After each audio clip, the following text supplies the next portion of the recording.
National Nutrition Natural Health Reviews. 3 minutes of the latest naturopathic info with Canada's leading nutrition experts. Watch, learn, and get healthy naturally. Hey there, Naturopathic Doctor Jonathan Beatty, health expert here at Nationalnutrition.ca. One of the most common concerns presenting in my office is acne, or to be correct, acne vulgaris, as it's a little bit different than the autoimmune acne rosacea. Acne vulgaris is a type of acne that's characterized by the production of pimples or pustules, or what are technically called comedones. They're either what we call whiteheads or blackheads. Now, acne occurs because of clogging of these little glands called sebaceous glands. And sebaceous glands actually produce the protective waxes and oils that cover our skin and help keep moisture locked into our bodies. What happens in acne is when the sebaceous glands secrete the sebum, but they get clogged, you end up getting inflammation of those glands, and this typically manifests as acne. So acne can be caused by a number of reasons. The skin is actually one of the largest detox organs in the body. So if you have excessive amounts of intoxication or toxins that need to be released, and if your body can't handle that properly through the liver, oftentimes it'll actually start to try and excrete those toxins through the skin, through the sebum or the sebaceous glands. This leads to inflammation of those glands and can lead to the development of acne. As well, hormones tend to play a big role. This is often why a lot of people experience acne during puberty, because as their body's going through that rebalancing, that reshifting, trying to find a new set state, what ends up happening is the hormones cause either increased sebum production or changes in the quality of the sebum, and this can lead to inflammation of the sebaceous glands and the development of acne as well. And then lastly, acne can actually be caused by certain types of bacterial infections. So if those sebaceous glands get infected by certain bacteria, that can also lead to the development of acne.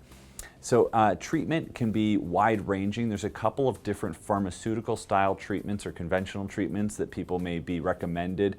Oftentimes they'll use antibiotic creams or oral antibiotics on an ongoing basis.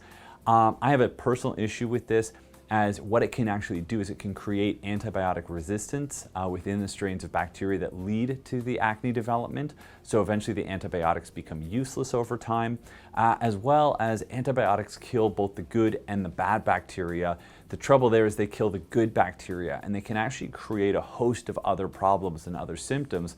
So you end up trading, a little bit of acne on the skin for sometimes more severe intestinal infections and imbalances in the beneficial bacteria that are required for you to properly digest your food, properly absorb your minerals and your nutrients, and that can lead to a variety of other disease states. So I don't typically recommend long-term use of antibiotics for that reason.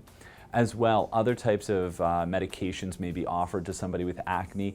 They often use what we call vitamin A analogs or synthetic forms of vitamin A, as this helps to manipulate the way in which the immune system responds to acne creation or inflammation of the sebaceous cysts. And again, these medications often come with a lot of side effects because you're interfering with all vitamin A pathways. And the trouble with that is vitamin A is an essential nutrient. If your body doesn't have it, or if the pathways that need vitamin A don't work correctly, again, you're going to create a disease state. In fact, with these medications, young women who are put on them, it's mandatory that they're also put on some level of birth control because the toxicity of these drugs is so high that it can actually cause mutation of the unborn child. So, when we're looking at that, you can see the impact of these medications on people. So I only ever recommend them as an absolute last resort. What I prefer to do is actually treat people a little bit more holistically, looking at, again, trying to correct some of the imbalances that are occurring so that excessive inflammation can actually be managed very easily and safely using something like fish oil. Fish oil contains high amounts of DHA and EPA, which are very specific fats that when your body tries to turn them into an inflammatory molecule, it actually makes an anti-inflammatory. And this can help reduce the severity of the acne. As well, I often recommend supplementation with B vitamins. A deficiency in B vitamins can lead to changes in how the body processes hormones, how the body processes toxins. B vitamins are cofactors in the detoxification process of both toxins and hormones.